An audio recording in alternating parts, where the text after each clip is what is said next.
अब लिखना है तक। अब तक में आप तो ऐसे ही जोड़ेंगे,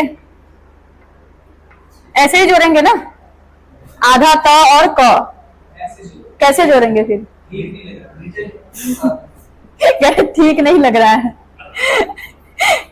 कैसे ठीक लगेगा?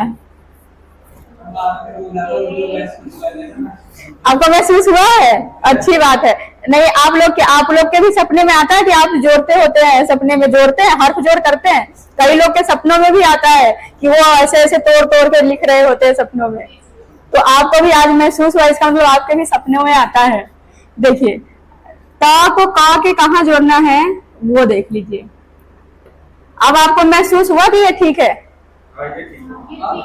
हाँ, ऐसे ही आप लोग को जोड़ना है, ठीक है। जब कभी कोई भी हर्फ को आपके काफ के साथ जोड़ना हो तो आपको ऐसे जोड़ना है, लाम के साथ किसी हर्फ को जोड़ना है तो ऐसे जोड़ना है, ठीक है। ऐसे ध्यान में रखिएगा। बे के साथ अलिफ को जोड़ दिए, जीम के साथ भी जोड़ देंगे, सीन के साथ भी जोड़ देंगे।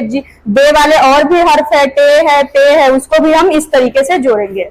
तो ये होती है सीखने वाली चीज, यही सारी बातें हैं।